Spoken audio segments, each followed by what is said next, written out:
Hola y bienvenidos a mis videos testimoniales otra vez. Este tercer capítulo corresponde a mi adolescencia y lo vamos a llamar No te voy a dejar ser feliz. Antes de empezar a relatar este tercer testimonio, voy a recordarles, me parece lo más importante, que todo esto lo estoy haciendo para que ustedes entiendan cómo es que se llega a la desesperación intensa y absoluta de querer irnos, de querer dejar de existir. Como les decía en el video introductorio, esta desesperación es provocada, no digo intencionalmente, pero es la realidad, es provocada y reforzada por los demás, por la naturalización de naturalizar actitudes muy, muy dañinas y perjudiciales para todos los tipos de seres humanos, pero sobre todo para los que vinimos a este mundo con una desidentificación absoluta con el resto de las personas. Llegamos a este mundo sin entender a nadie, sin entender cómo todos eran como son. Imagínense cuando empiezan a pasarnos todas estas cosas, cómo se intensifica la desidentificación hasta llegar a esa desesperación. ¿Qué voy a vivir en este tercer colegio? ¿Por qué lo llamé No te vamos a dejar ser feliz? Bueno, ahora lo van a entender. Yo en este tercer colegio empiezo con una ilusión absoluta de recuperación de mi personalidad extrovertida.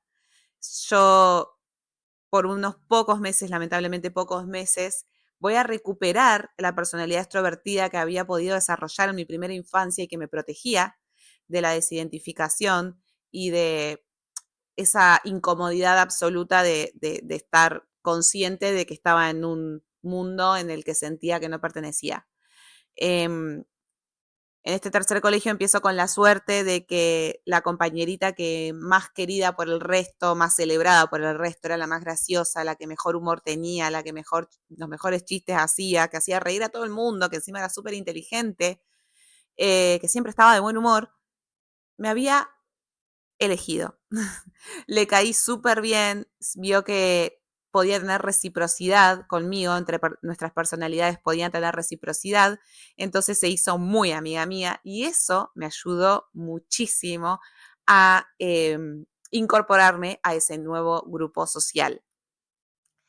Obviamente, la más capa de todas me había elegido, ya está, estaba dentro. Esta nueva oportunidad que yo me había puesto a mí misma para intentar insertarme en sociedad estaba funcionando. Acuérdense que yo venía del colegio religioso en el que había conocido por primera vez la ecpatía, el bullying, la discriminación. Bueno, esta era una nueva oportunidad para mí y parecía que estaba funcionando, pero no, porque no me iban a dejar ser feliz. No tenía permiso para ser feliz. ¿Y quiénes me lo iban a recordar? Dos compañeritas de la escuela anterior. Dos compañeritas de la escuela anterior se cambiaron al mismo colegio que yo. ¿Por qué? No sé, supongo que en ese momento ese colegio era muy popular, tanto no me acuerdo, pero sé que se cambiaron, obviamente. ¿Cómo olvidarlo?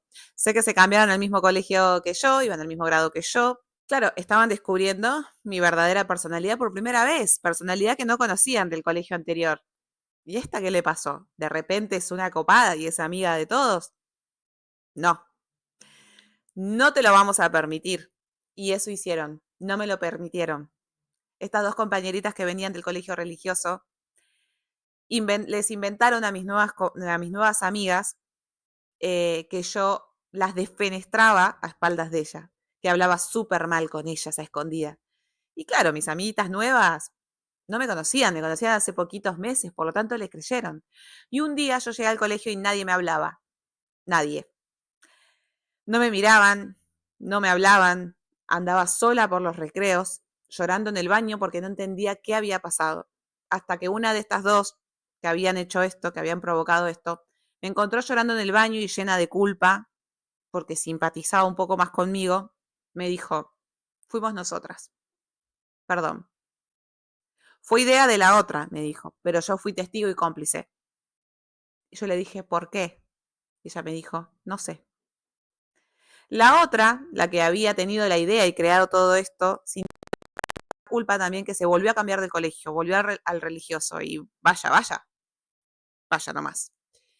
Eso a mí me hizo sentir feliz, pero no volví a recuperar, no me volví a sentir segura como antes.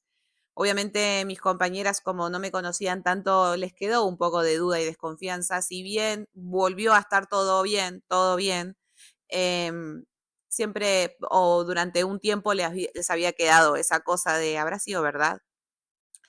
Por lo tanto, yo volví a ser amiga de las que eran mis amigas, pero claro, estaba en alerta absoluta. No lo lograba, no lo lograba por actitudes de los demás en contra mío, sin motivo, porque yo no hacía nada más que existir.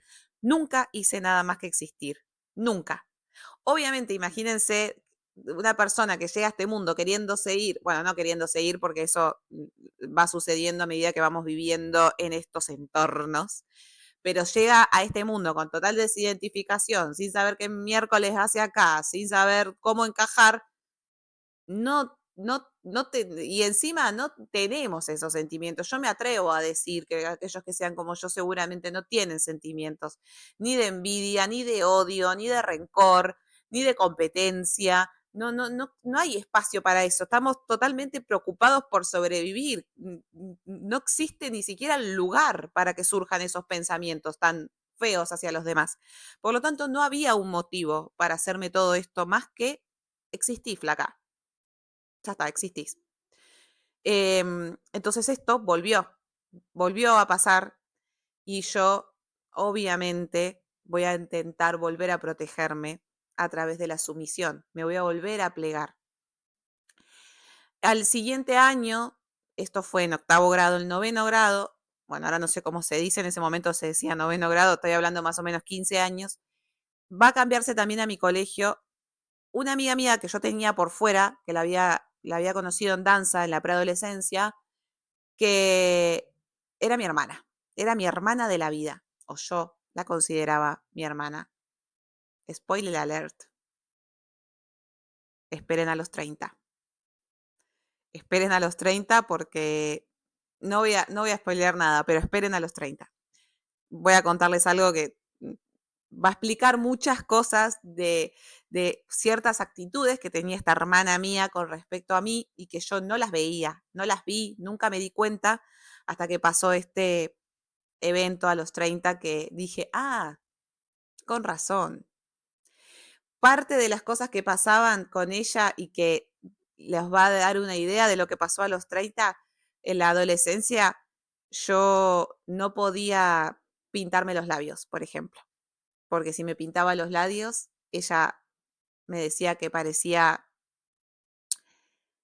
un personaje que pobre, no la quiero exponer, pero un personaje bizarro de la televisión argentina, que obviamente nadie quería parecerse. Entonces yo no me podía pintar los labios porque si no, esta amiga mía se me reía y me exponía y me decía que me parecía ese personaje. También se ponía triste y me reclamaba que yo tenía, que era flaquita y tenía cinturita y ella no. Estas pequeñas cosas van a explicar lo que pasó a los 30, pero lo voy a dejar acá.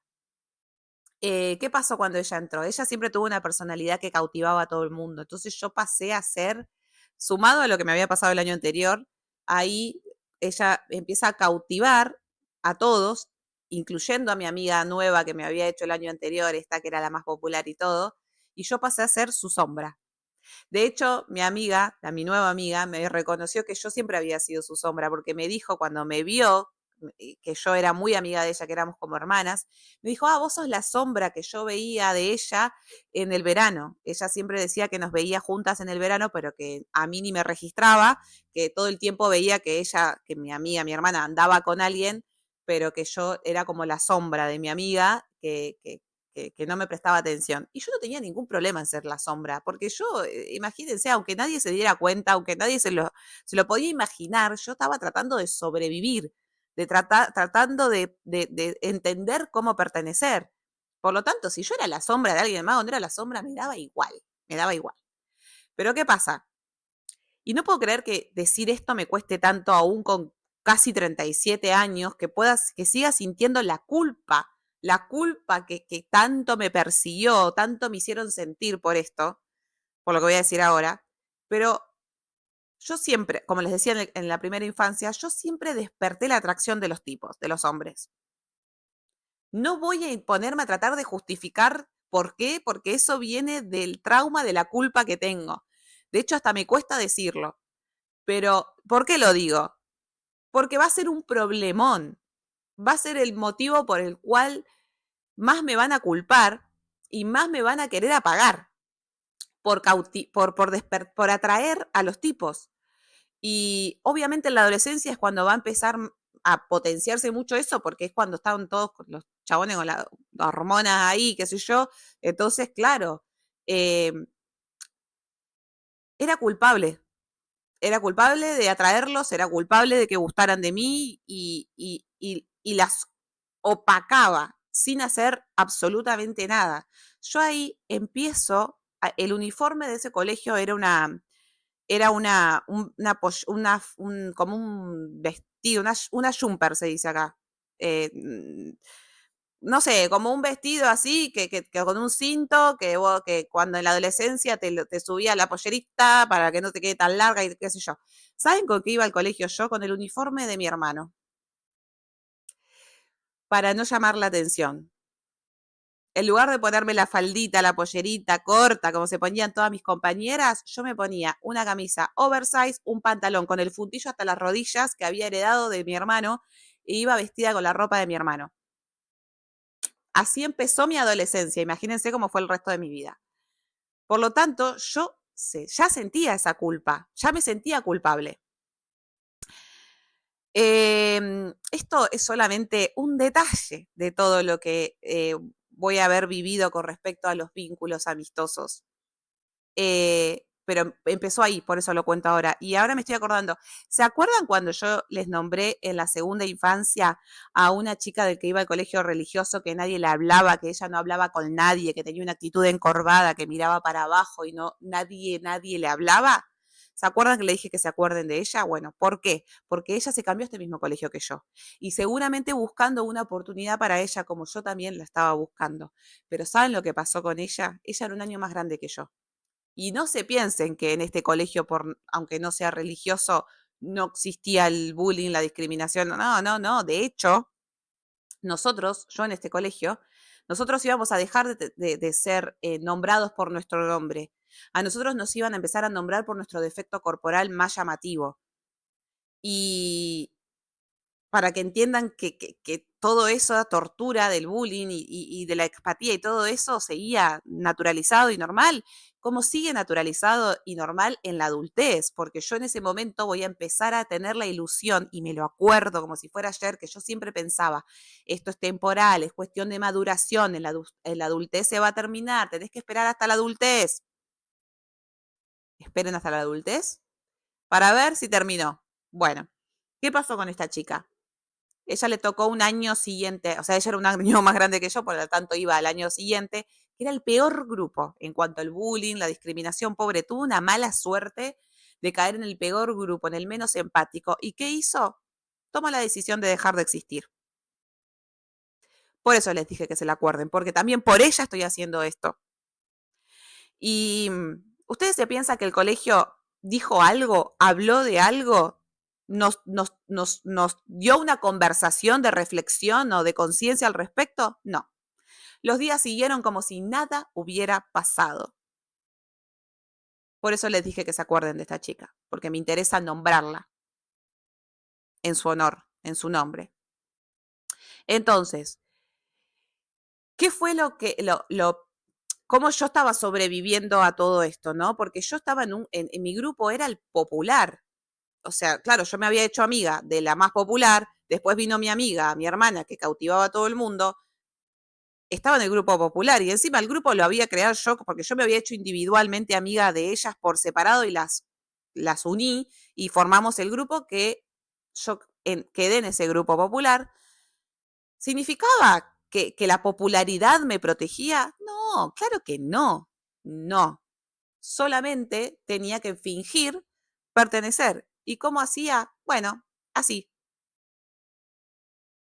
Esa era mi forma de pertenecer. Esa era mi forma de disimular que estaba en contra de todas sus formas de ser y de vincularse. Entonces, discriminaban, se burlaban de alguien, todos se reían. Yo sonreía superficialmente, de la cara para afuera, pero de la cara para adentro, creo que ni hace falta que les explique cómo me sentía. ¿Quieren saber cómo empeoró todo esto? ¿Cómo empeoró toda esta situación? Bueno, acá, ¿se acuerdan que yo les dije que en mi segunda infancia empecé a hacerme una pregunta que me la voy a hacer el resto de mi vida, que es, ¿por qué los demás tienen la capacidad de hacer las cosas, tienen la capacidad de naturalizar, tratar a los demás como yo no solamente no tendría nunca la capacidad de naturalizar, sino que ni siquiera tengo el pensamiento o la idea o la conciencia o la inconsciencia o lo que sea de acercarse a esa forma de vincularse y que esa pregunta se va a contradecir con el mantra de mi madre, no le hagas a los demás lo que no te gusta que te hagan a vos? Bueno, acá se va a despertar una nueva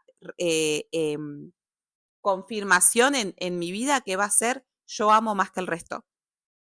Acá voy a descubrir que amo más que el resto, que amo a mis amigas más de lo que ellas me aman a mí. ¿Y cómo lo voy a comprobar? Bueno, yo a los 17 años soy diagnosticada de un tumor en una mamá. ¿Se acuerdan que les dije que yo había tenido 2 problemas de salud grandes en los que mi amiguita que había perdido en mi segunda infancia se había hecho presente? Bueno, este es uno. ¿Se acuerdan que les dije que mi suegra de este momento me había explicado lo que era la fe y que no tenía nada que ver con la religión para que tenga fe en mí misma? Bueno, fue en este contexto, en este problema de salud. Bueno, a mí yo ese año, era el último año del secundario, donde te vas a Bariloche, fiesta de egresados, todo es una fiesta. Bueno, yo había sido operada, estaba esperando a ver si necesitaba tratamiento, viajaba todos los días, todo el año a Buenos Aires para operarme, posquirúrgico, quirúrgico, puntos, esto, lo otro, control, bla, bla, bla. Asistía poco a clase. La conclusión fue que yo no necesité tratamiento porque la operación y el raspaje fue suficiente. Mi tumor, a pesar de que era un tumor muy especial que se transmutaba de benigno a maligno, no había llegado a transmutar por completo, por lo tanto yo no necesité tratamiento. Pero para la única que era una buena noticia en el colegio era para mí, porque para mis compañeros va a ser una mala noticia. ¿Por qué? Porque yo no me merecía tanta contención por parte del colegio. ¿No? ¿Por qué? Porque ellos habían tenido un compañerito que había sufrido de una enfermedad terminal durante muchos años, que justamente, lamentablemente, había terminado con su vida y que el colegio había naturalizado. Obviamente hoy como adulta entiendo por qué, ya que era una enfermedad que él venía padeciendo hace años. La mejor forma de acompañarlo era hacerlo sentir sano, hacerlo sentir uno más, y esa fue la estrategia que tuvo el colegio. Mi situación era completamente distinta, yo necesitaba cirugía urgente en el momento, no era ni comparable, no tenía nada que ver, pero para ellos el colegio me estaba conteniendo más de lo que lo habían contenido ese nene y no me lo merecía. Y no necesitar tratamiento fue el motivo suficiente para ellos convencerse de que la contención que estaba obteniendo era demasiado. Hicieron una reunión al finalizar una clase en la que yo no sabía nada, la armaron a mis espaldas, obviamente. Nos quedamos después de clase y empezaron a quejarse de mí, de que como yo no tenía esa enfermedad terminal, ¿por qué me consentían tanto? Y yo pensé que mis amigas me iban a defender, pero no, estaban del lado de mis compañeros. No solo no me defendieron, sino que no emitieron palabra, no me dijeron nada, no me agarraron de la mano, no me preguntaron cómo estaba, nada. No dijeron nada. Y ahí fue la primera vez que sentí que yo amaba a mis amigas más de lo que mis amigas me amaban a mí. Solamente una compañera me defendió, entre comillas, porque no sé si, no tengo claro si fue por defenderme, sino que básicamente usó el sentido común para terminar con la discusión. Se levantó y dijo, una compañera que ni siquiera hablábamos, y dijo, no entiendo por qué insisten con esto, si es obvio que no le van a regalar el año, en algún momento le van a tomar todos los exámenes que lo tomaron a nosotros porque tiene que terminar el colegio y no se lo pueden regalar. Las notas hay que presentarlas y es obvio que no las van a inventar. Esa fue su manera de defenderme y eso fue lo que terminó la discusión. Dejar a mis compañeros tranquilos de que yo iba a tener los exámenes que tenía que tener, bla, bla, bla, bla, bla, bla. ¿Cómo estaba yo? No importaba. Ahí yo voy a empezar a tener un sueño despierto, digo, recurrente, que lo tenía en el trayecto en el que iba del colegio a danza, que eran unas 20 cuadras, más o menos, y yo todos los días apoyaba la cabeza en el vidrio y me imaginaba y digo, yo cuando sea grande quiero trabajar de despertar la conciencia. En ese momento no estaba de moda la palabra empatía, no se usaba, pero yo lo que me imaginaba era yo de grande, no tan grande como ahora, creo que me imaginaba un poco más grande, como 20 y pico, como yendo a los colegios a hablar con los alumnos para ayudarlos a explicarles y enseñarles a ponerse en el lugar del otro.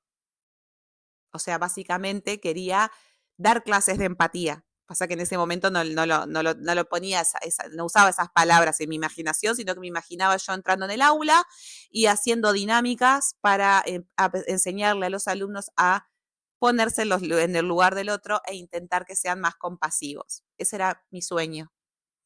Y de tan solo pensarlo hoy me emociono porque creo que es lo que estoy haciendo ahora. Entonces, al final, en otro formato, estoy haciendo lo que siempre soñé, que es intentando enseñarle al resto a ponerse en el lugar del otro. Y con este mensaje me encantaría recordarles que todo esto lo hago para que ustedes entiendan por qué llegamos al punto de dejar de existir. Creo que habiéndole contado todo esto, que solamente estoy en mi adolescencia, me falta la otra mitad de la vida que llevo hasta ahora, eh, creo que van empezando a entender cómo es que llegamos al punto de querer irnos de este mundo. Los invito a ver mi próximo capítulo, que es la etapa de mi primera adultez y el contexto es la facultad.